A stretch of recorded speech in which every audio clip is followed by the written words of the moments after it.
श्री सरस्वती नमः, श्री कृष्णाय नमः। देखिए, आज हम ऐसे सूर्य और चंद्र ग्रहण पर चर्चा करेंगे कि जो ग्रहण घटित होते हुए भी उसका यम, नियम, सूतक, दान, पुण्य आदि कुछ भी मान्य नहीं होगा। इस पर हम चर्चा करेंगे। मैं श्री भादव माता पंचांगकर्ता ज्योतिषाचार्य पंडित भागीरथ जोशी, विश्व सायन लग्न सारणी, विश्व दिनमान सारणी, विशोपकानयनम, लग्न सारणी समुच्चय आदि पुस्तकों का लेखक।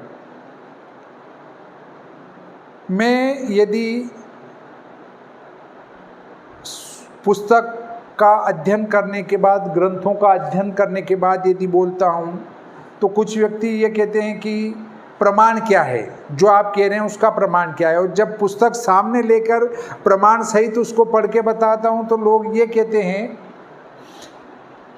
कि आप पुस्तक पढ़ के बता रहे हैं। अरे भाई, तो ज्ञान हमारे पास सबूत, किसी शास्त्रार्थ का सबूत तो उस ग्रंथ में ही मिलेगा ना, कि किसी व्यक्ति विशेष से कुछ भी कहलवा दो तो चल जाएगी बात, नहीं चलेगी। उसके लिए ग्रंथ ही प्रमाण है और ग्रंथों को ही सामने रखा जाएगा। परंतु ऐसे कुछ मेरे से द्वेष करने वाले हैं जो प्रमाण नहीं बताओ तो प्रमाण नहीं बताया, और प्रमाण बता दो तो पुस्तक पढ़ के बता रहे हो। तो देखिए, सूर्य सिद्धांत छेद्य का अधिकार का 13वां श्लोक कहता है, क्या कहता है? स्वच्छत्वाद द्वादशांशोऽपि ग्रस्तश्चंद्रः दृश्यते, लिप्तात्रयमपि ग्रस्तं तीक्ष्णत्वाच्च विवस्वतः। अर्थात चंद्र का जो कुल गोला है उसका 12वां भाग ग्रसित होने पर ही दृष्टिगोचर होता है। 12वें भाग से कम ग्रसित होने पर वो ग्रहण दृश्य नहीं होता है। इसी प्रकार तीन कला सूर्य का ग्लोब ग्रसित होने के बाद ही सूर्य ग्रहण दिखाई देता है, अन्यथा दिखाई नहीं देता है।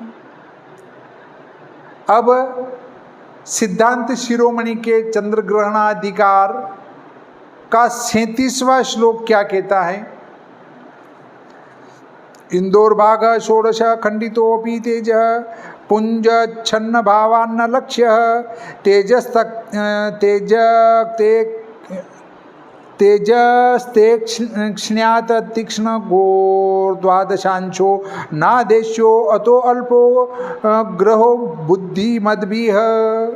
एक बार और पढ़ के बता देता हूँ। इंदोर भाग षोडश खंडितोऽपि तेज पुंज छन्न भावान्न लक्ष्य तेजस्तेक्ष्ण्यात तीक्ष्ण गोर्द्वादशांशो नादेश्यो अतो अल्पो ग्रहो बुद्धि मद्भिः।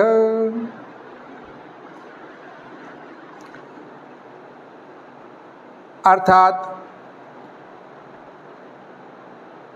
सूर्य का 16वां भाग और चंद्रमा का 12वां भाग जहाँ तक ग्रसित नहीं हो जाए वहाँ तक ग्रहण का आदेश नहीं करना चाहिए। लिखा है नादेश्यो अतो अल्पतो ग्रहो बुद्धि मद्भिः। अर्थात चंद्रमा का 12वां भाग ग्रसित नहीं हो जाए, सूर्य का 16वां भाग ग्रसित नहीं हो जाए, तब तक ग्रहण का आदेश नहीं करना चाहिए। और 12 भाग चंद्रमा का 12वां भाग और 16वां भाग सूर्य का, इसका मध्यम मान होता है 1 अंगुल। अर्थात 1 अंगुल या उससे कम ग्रसित हो गोला, अर्थात ग्रहण 1 अंगुल या उससे कम होता हो तो ग्रहण का आदेश नहीं करना चाहिए। आप जैसे गर्भपात होता है उसी प्रकार 1 अंगुल से कम ग्रहण होने पर वो गर्भपात की तरह होता है, जिसका कोई अर्थ नहीं निकलता है। इसलिए ग्रहण का आदेश बिल्कुल नहीं करना चाहिए। ये शास्त्र कह रहा है, मैं नहीं कह रहा हूँ। अब ऐसी स्थिति निर्मित कब होगी? भारत में। वो तो हर ग्रहण में ऐसी स्थिति निर्मित होती है, कहीं कहीं वो 1 अंगुल से कम ग्रसित होता ही है, परंतु भारत में नज़दीक समय में ऐसी स्थिति कब बनने वाली है तो मैं आपको बता देता हूँ, और कहाँ कहाँ इस ग्रहण की मान्यता नहीं होगी। देखिए, खग्रास ग्रस्तोदित चंद्र ग्रहण संमत 2082 फाल्गुन शुक्ल पक्ष पूर्णिमा मंगलवार दिनांक 3 मार्च 2026 ईस्वी। चंद्र का विरल छाया प्रवेश दिन में 2:14 बजे, स्पर्श दिन में 3:20 बजे, सम्मिलन दिन में 4:35 बजे, मध्य शाम को 5:19 बजे, उन्मिलन शाम को 5:33 बजे, मोक्ष शाम को 6:47 बजे, विरल छाया निर्गम शाम को 7:53 बजे। चूंकि ग्रहण के स्पर्शादि काल दिन में आ रहे हैं, इससे यह ग्रहण भारत में चंद्रोदय से पूर्व ही प्रारंभ हो जाएगा। इससे संपूर्ण भारत में ग्रस्तोदित ग्रहण ही दृश्य होगा। चंद्रोदय होता जाएगा और ग्रहण दर्शन होता जाएगा। ये बता रहा हूं मैं श्री भादव माता पंचांग से। अब देखिए, श्रीनगर में जो 3 मार्च 2026 का ग्रहण होगा वो अमान्य रहेगा, क्योंकि 1 अंगुल से अल्प रहेगा। देहरादून में 1 अंगुल से अधिक होने से मान्य रहेगा। जम्मू, नीमच, मंदसौर, रतलाम, झालावाड़, शाजापुर, उदयपुर, अहमदाबाद, जोधपुर, जैसलमेर, बाड़मेर, इनमें अमान्य रहेगा, क्योंकि यहाँ 1 अंगुल से कम ग्रहण होगा। जैसलमेर और बाड़मेर में तो यह ग्रहण बिल्कुल भी दृश्य नहीं होगा। जैसलमेर और बाड़मेर नगरों में यह ग्रहण दृश्य नहीं होगा, इसलिए मान्य अमान्य का सवाल ही नहीं उठता है। अजमेर, भीलवाड़ा, चित्तौड़गढ़, बांसवाड़ा, धार, इंदौर, उज्जैन, कोटा, जयपुर, इनमें 1 अंगुल से ग्रहण कम दिखाई देगा, इससे मान्य नहीं होगा। ग्वालियर, झांसी, विदिशा, सागर में यह ग्रहण मान्य होगा, 1 अंगुल से अधिक होगा। मुंबई में यह ग्रहण घटित होगा ही नहीं, इससे मान्य अमान्य का सवाल नहीं उठता है। पूना में ये ग्रहण अमान्य रहेगा, क्योंकि वहाँ 13 मिनट कुल दिखेगा, 1 अंगुल से कम होगा। नागपुर, भोपाल, कानपुर, प्रयागराज, काशी, इन नगरों में 1 अंगुल से अधिक ग्रहण घटित होगा, इससे ये मान्य रहेगा। इसमें मैंने नोट भी लगा रखा है। क्या लगाया? जिस नगर के सम्मुख अमान्य लिखा है वहाँ पर ग्रहण 1 अंगुल से न्यून होने से शास्त्रों के अनुसार इसका कोई महत्व नहीं होता है, इससे उस स्थान पर ग्रहण अमान्य लिखा गया है।